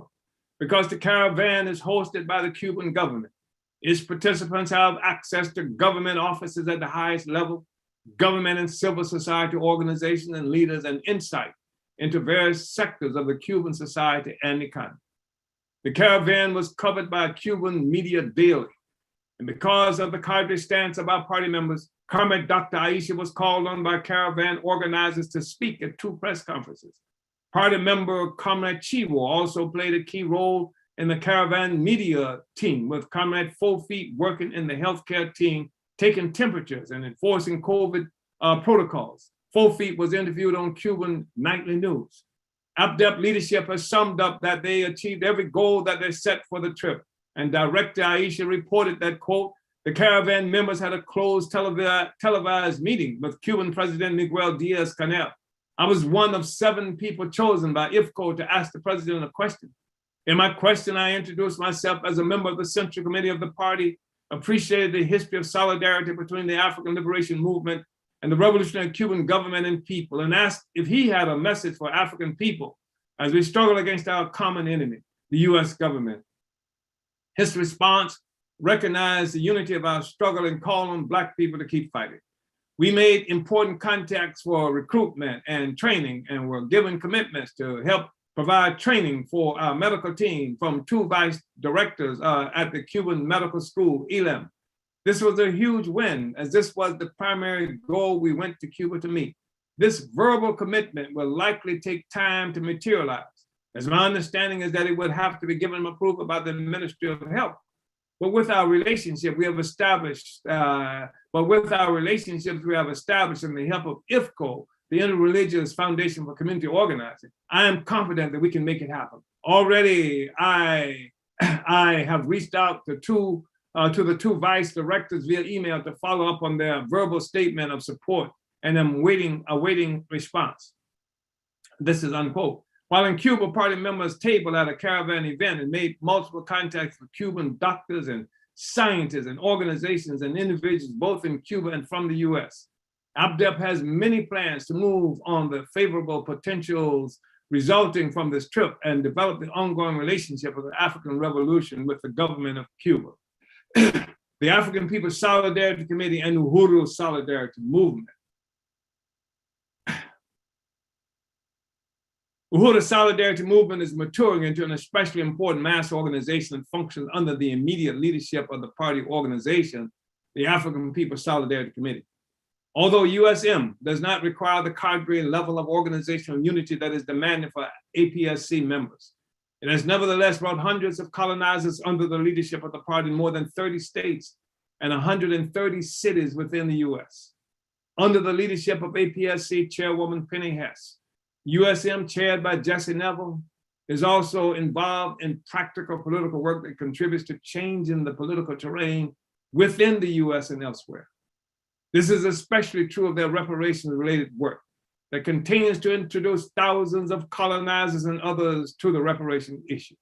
USM members contribute scores of thousands of dollars themselves in reparations and win many other colonizers to assume a responsibility of forging unity with our struggle. Many do so by giving reparations to our independent dual power anti-colonial economic development projects. In 2021, following the directive of Chairman Omali Yeshitela and the deputy chair, USM made a political thrust to win segments of the moneyed sector of the settler colonial population to practical support for our reparations demand. This is one of the factors that contributed to the fact that USM was able to acquire more reparations money for our economic projects than ever before. USM is representative of the creative leadership being provided by the African People's Solidarity Committee under the leadership of the party.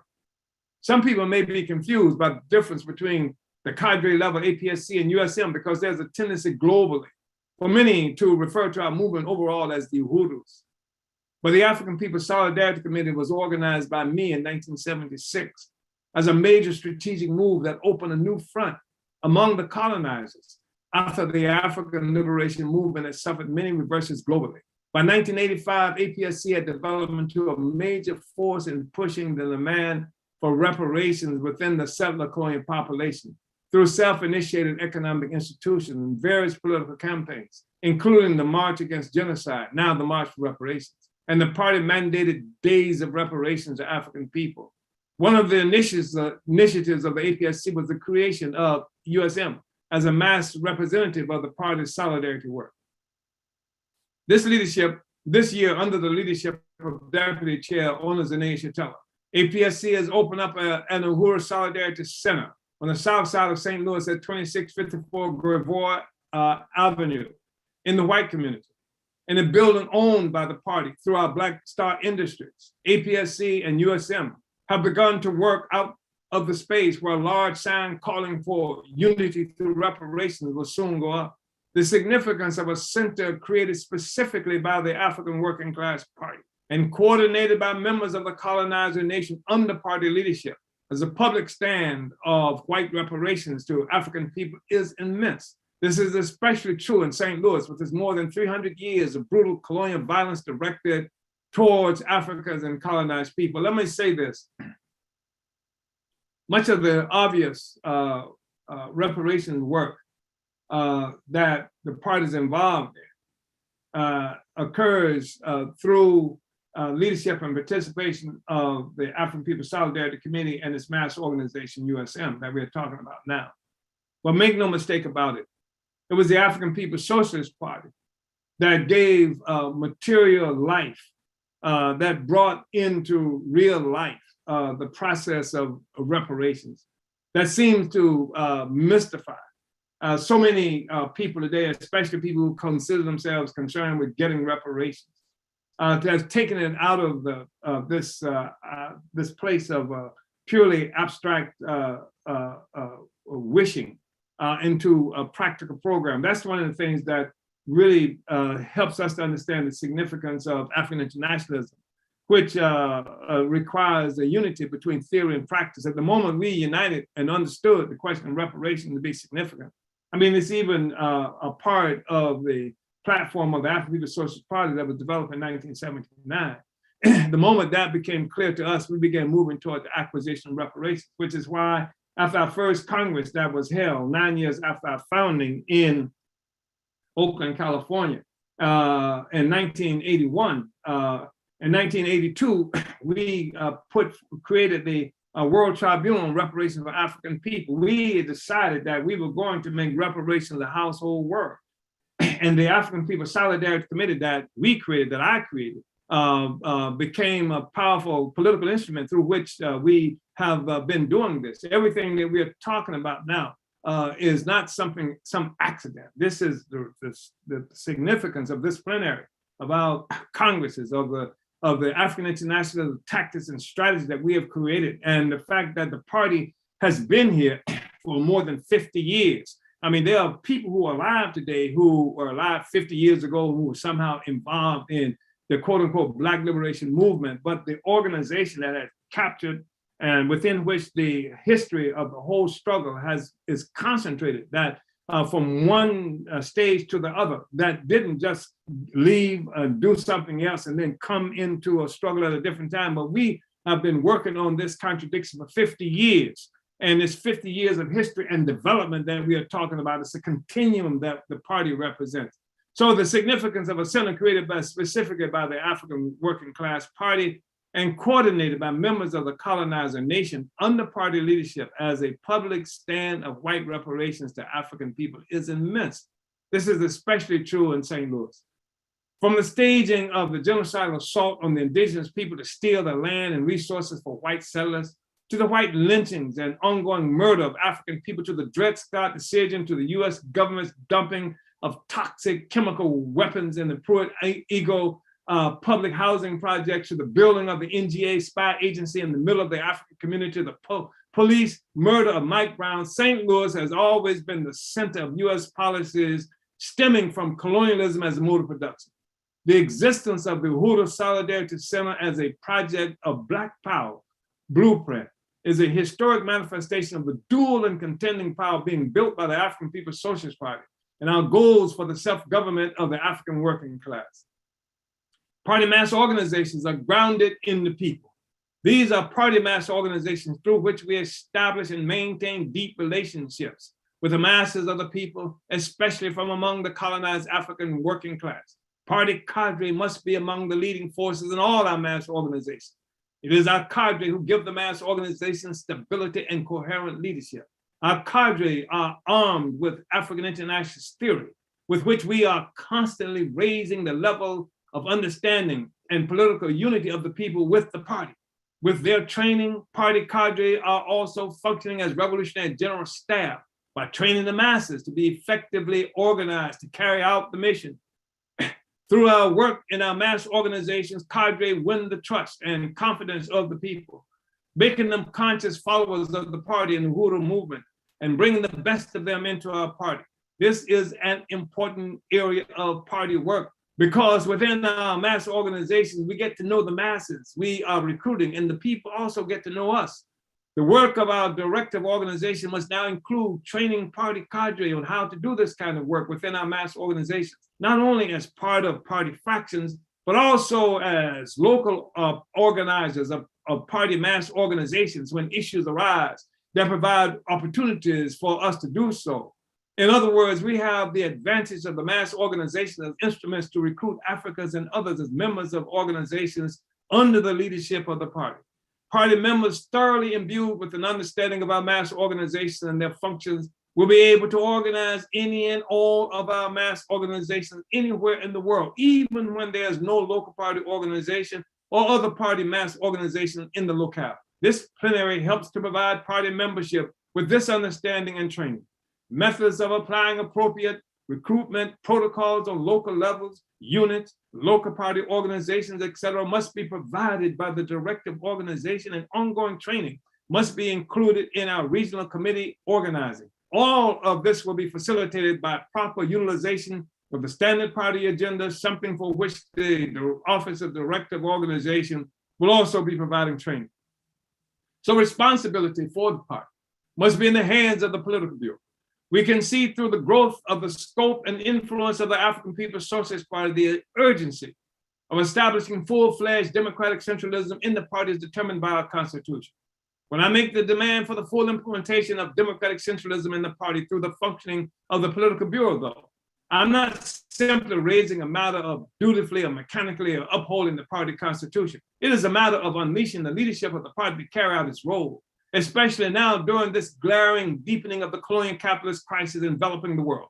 The political bureau is the means by which the party's central committee provides leadership over the day-to-day affairs of the party between the quarterly full central committee meetings. It is the body that organizes the central committee meetings and functions as an executive component of our structure, putting out our newspaper and other propaganda, forwarding our economic development for the party and the colonized nation, checking up on the work designated by the central committee, including the work of central committee members overseeing security and our mass organizations, etc. Over the last several years, since the implementation of the one party, one people, one party, one destiny campaign, the political bureau has been sidelined, and this has contributed to a distorted process within the party. The party has continued to work out, carry out our work. However, not under the leadership of one center. There are now several centers, some of which do effective work from their locations, which have not been organically connected to the whole as our properly functioning political bureau would require. Additionally, since the solidarity forces have been incorporated into the ad hoc structure, an improper significance has been conferred upon them. The strategic director, and that should be a consequence of political bureau oversight, has been left to their discretion, with primary oversight coming from the office of the deputy chair, where many of the solidarity forces are assigned within the overall economic work. Also, since the veterans of the solidarity work were trained by me personally, they have taken this experience and knowledge into their assigned areas of party work. This has given them added influence within our structures and created a status quo that made development of party forces unnecessary for the conduct of our work. Therefore, since the political bureau was not functioning properly, the opinions and views of the solidarity forces had a magnified influence in the party. The ad hoc leadership structure undermined leadership was part of our ongoing process, designed to transfer the skills of the solidarity movement to members and structures of the party. However, the fact that the political bureau was sidelined meant that the party was able to function without the full transfer of the skills and responsibility for some important positions that have not yet been filled by party members. This has meant that instead of one center presided over by the Central Committee through the political bureau, there are now several centers without strategic oversight. This is the predicament responsible for this process of leadership reorganization facilitated by this plenary that is designed to give me and the Central Committee full access to the party and all its moving parts. Some of the contradictions for which the One People, One Party, One Destiny ad hoc campaign were designed to compensate were contradictions stemming from sloth, disunity, and incompetence by some of our leaders, even when the Politburo was officially in place. The ad hoc structure did not push the development of our leaders. In many ways, it petrified our leadership development. Party leaders became unnecessary for the apparent success of much of our work now that the ad hoc structure kept the machine functioning. The lack of grit, determination, political unity, imagination, and creativity, relentlessness, problem anticipating and solving, revolutionary dedication, etc., and general leadership stagnation all contributed to the initiation of the ad hoc structure. The significance of this is to simply state that re-employing the political bureau, the Politburo, is not in and of itself enough to rectify the state of affairs currently afflicting the party that we are putting right. For our success, Politburo leaders will have to take full responsibility for the party.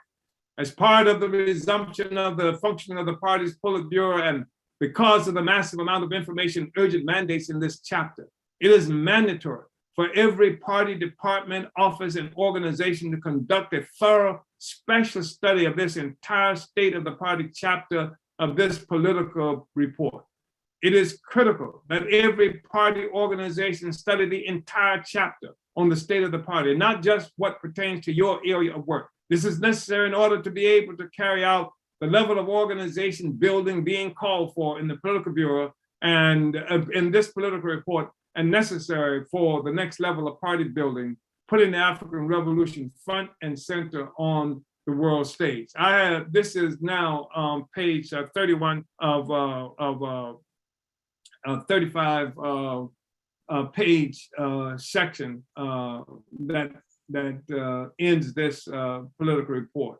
And where now we move to the party's work to build a Black is Back coalition, reestablish our anti-colonial trajectory. And what we're talking about here effectively is that the work that the party has done to facilitate the strategy, tactics and strategies for liberation of our people. It includes the struggle that many people didn't quite understand and perhaps don't understand yet. The struggle for ideological coherence, leadership, and direction of a revolutionary movement, to the scientific intervention of a revolutionary party into the struggles of the people, so that we have a toward end that's being fought for, and it's the revolutionary party. It's the advanced detachment that takes this, that intervenes into the struggles of the people, the mass struggles of the people, gives it coherence, gives it direction. And this is what the party's work around the Black is Back coalition was designed to do. And it was designed to do this, bringing a number of personalities and that could be generally characterized as anti-imperialist and for self-determination, designed to bring a number of these forces into a process of and to achieve a recognition that of colonialism is the fundamental contradiction that we have to deal with, to destroy that whole anti-racism kind of politics, to destroy and to make improbable the emergence and success of a whiny kind of defensive politic that is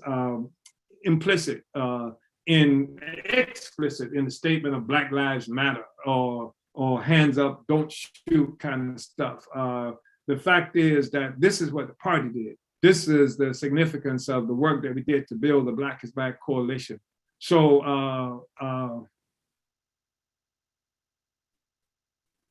I want to, and if I think everybody should read this because it talks about more than just coalition. It gives the rationale for the party creating the coalition. Here on page 34, we see at the second to the last paragraph, the success of our work with the coalition can be seen in the fact that our anti-colonial movement overall has acquired greater coherence than any time since the defeat of the Black Revolution of the 60s.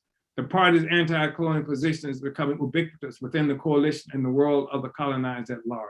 Our African internationalist analysis around the many contradictions with which our people are confronted are becoming the analysis of members of the coalition and others. Increasingly, though sometimes incrementally and without acknowledgement, members of the coalition are embracing African internationalism, the necessary philosophical instrument to win our liberation. This is why we do the work with the coalition. And unlike so many who dodged the responsibility for forwarding our revolution after the military defeat of the Black Revolution of the 60s, our party did not dissolve into coalition work as a solution. We are relentlessly determined to complete the Black Revolution of the 60s, not surrender to a path of least resistance by obscuring the anti-colonial revolution and the class struggle raging within it. Indeed, the success of the coalition can be attributed to the ideological clarity, capacity, and determination of our party to win the total liberation, unification, and redemption of our Africa and our people universally. I just want to say, comrades, that when this coalition was first pulled together by the African People's Socialist Party, as we said, we were working with a whole host of different forces that have been moving in an incoherent, separate kind of way. We were working with some forces who obscured the class struggle that's raging within the African liberation movement itself, using terms like Black misleadership class, which is could be anything that turns out to be sellouts, et cetera, without a material foundation for its existence.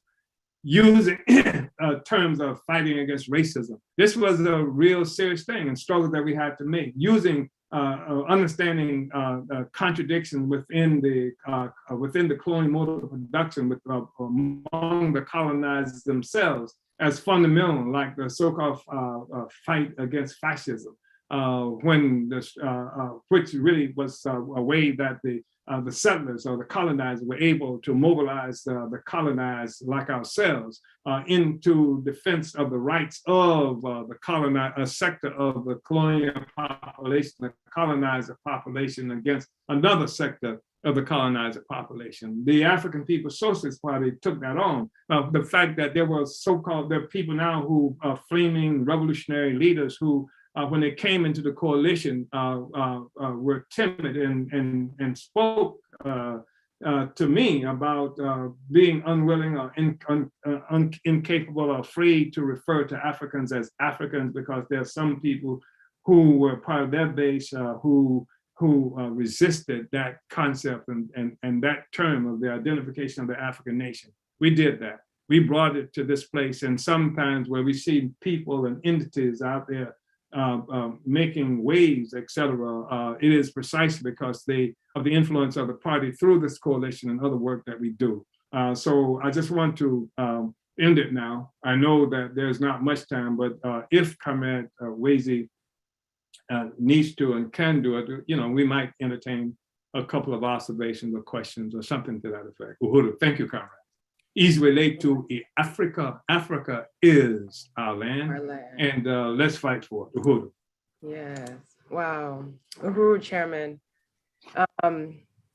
Yeah, I mean, like you said, we're running on time, but I think it's worth it to just even take a moment to just appreciate the conclusion of this political report. And I really appreciate the overview that you gave prior to reading today's reading, and just giving a summary about the historical struggle of the party as a working class party and its founding, and just learning how to self-govern with such little examples really of like true, genuine like leadership at the time, to how the party has rectified like deep struggles and to, keep revolution on the minds of the people in the 60s and 70s to like where we are in this current period on the offensive, colonialism as the mode of production, and showing this is the African working class showing, what it looks like to have control over the means of production. So yeah, and just how winning the theory is. I mean, the Black is Back Coalition is many different ideas about how to solve a problem, but to have unity with a theory that solves a problem says a lot. So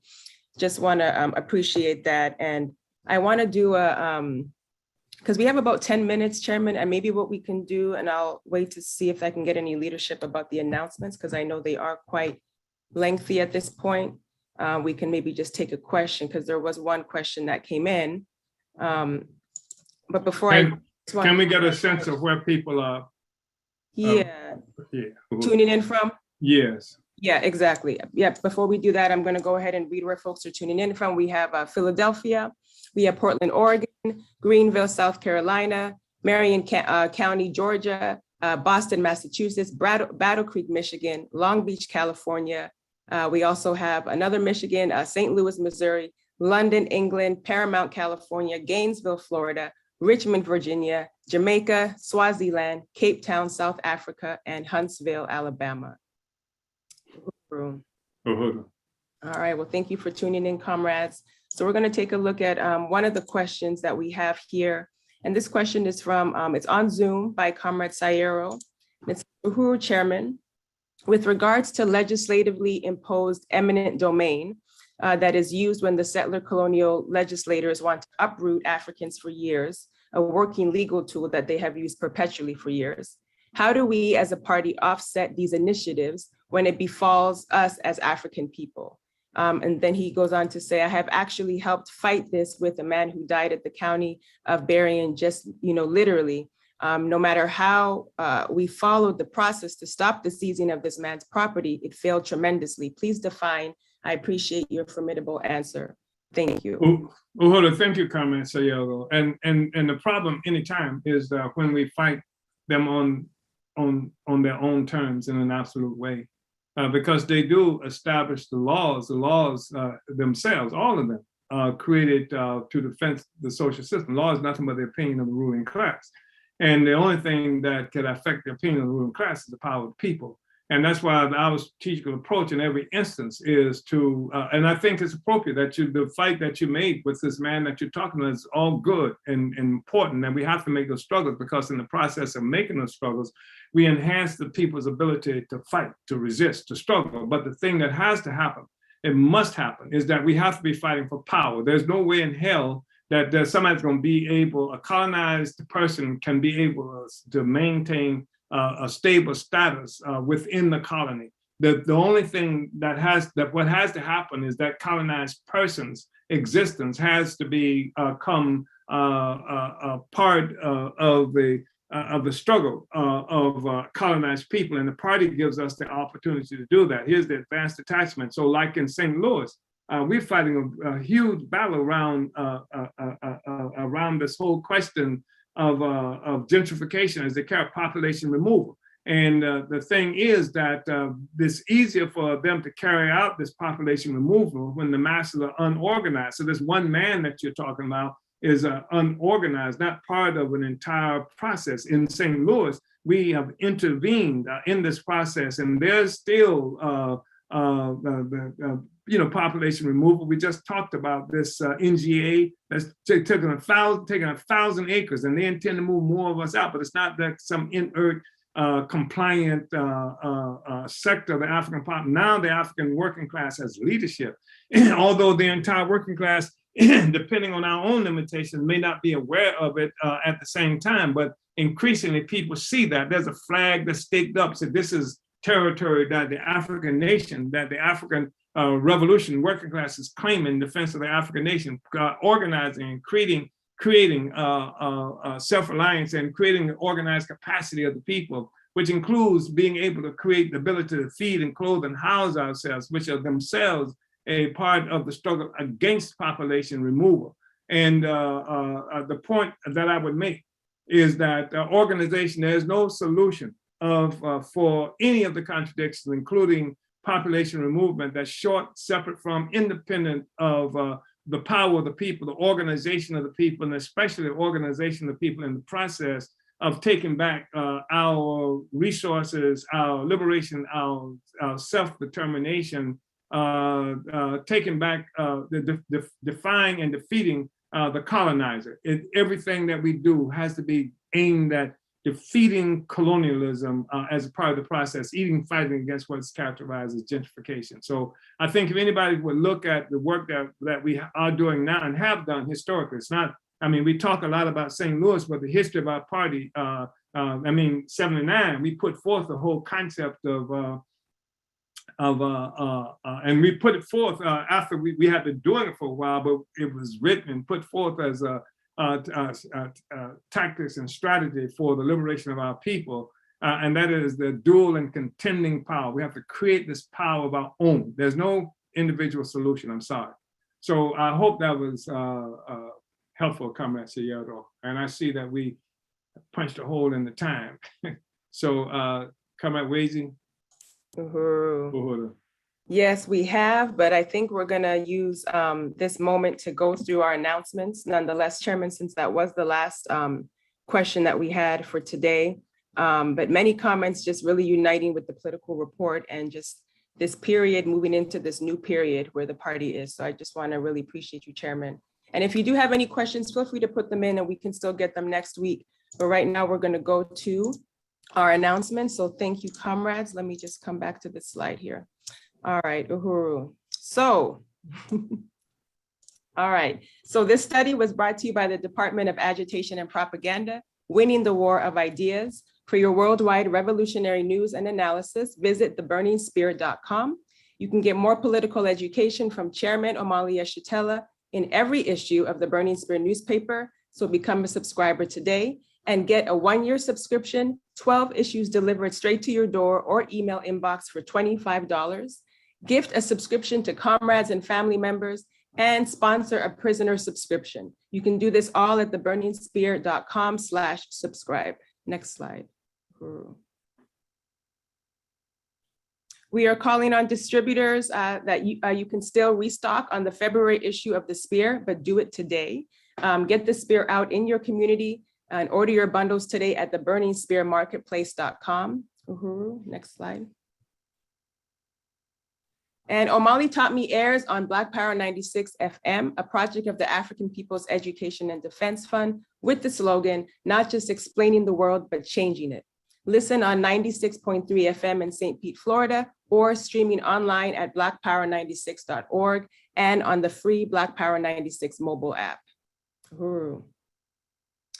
Next slide. The theory of African internationalism is a theory of practice. All the energy and all of the African People's Socialist Party is focused on the destruction of capitalism and colonialism. Africans of the world, go to our website, apspuhuru.org, and fill out a contact form. Let's celebrate African History Month, next slide, with Uhuru Furniture. Top quality, low price, gently used furniture, African posters, pillows, gifts, and home decor. Find details on the African History Month specials at uhurufurniturephilly.blogspot.com and uhurufurniture.blogspot.com. Uhuru. Next slide.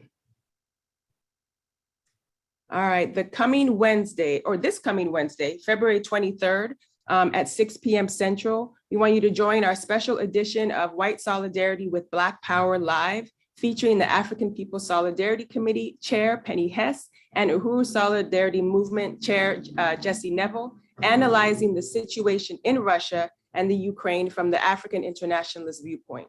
So you can please register on Zoom at tinyurl.com/Russia Ukraine 2022. Uhuru, next slide.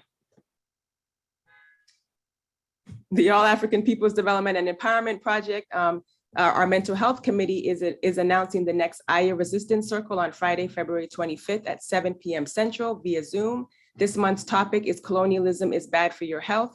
We will discuss how every health condition African people face today is caused by colonial domination and capitalist tactics of the healthcare industry.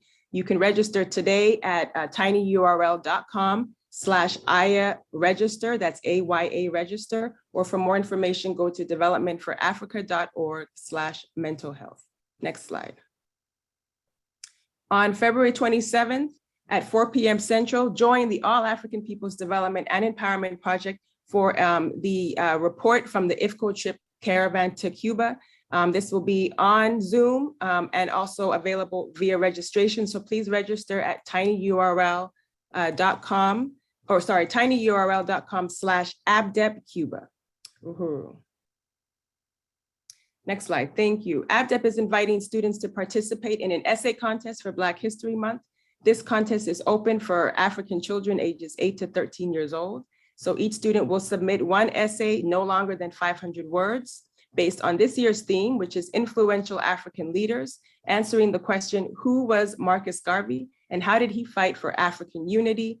And why is that still important today? So essays must be submitted via tinyurl.com, APDEP essay contest, or email info@developmentforafrica.org. Uhuru Chairman, I should keep going, huh? You may have done it. You may have gone as far as we can go. I know, we have so many announcements. Yeah. There's always something going on. So maybe what we could do is just pass it off to you, Chairman, if you want to say any closing thoughts. I just want to really appreciate you, Carmen Wazy, for stepping in. I know that you stepped in to substitute today for Comrade Director Akile, who who's in the Los Angeles area, who just participated in an important kind of conference that happened there.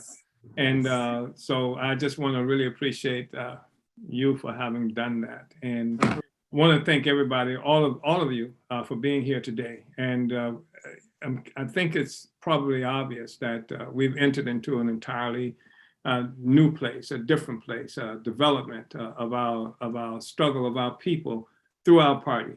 And the party provides African people an instrument for self-government. And this is powerful. And I think that this self-government revealed itself in a very profound way at the third plenary of our 7th Congress. And I think that we see the significance of the plenaries, which occur every year, once a year, between the 5-year Congresses that we have. So let's go ahead and build, and let's prepare also for African Liberation Day that we're going to be doing globally. May, I think it's 28th, is it 28th? The African Liberation Day, put it in the if you can, in the chat. And so we can prepare for African Liberation Day, and then of course for the most extraordinary event of 2023, where we'll all be in South Africa in the process of making South Africa go away, and the process of uniting our Africa under the leadership of the African working class. And I look forward to seeing Africans from all over Africa and from the world coming there to make the final punctuation, exclamation in the existence of the colonial mode of production. So thank you all again, and let's go to work. And Vanguard up, Relentless, Uhuru. Relentless, Uhuru. Thank you, Chairman. Again, thank you all for tuning in, and make sure you like and subscribe to the Burning Spear TV on YouTube. Catch it every episode of Omali Taught Me Sunday, and continue to support Omali Taught Me Show by donating to paypal.me/Omali Taught Me. Uhuru, Chairman.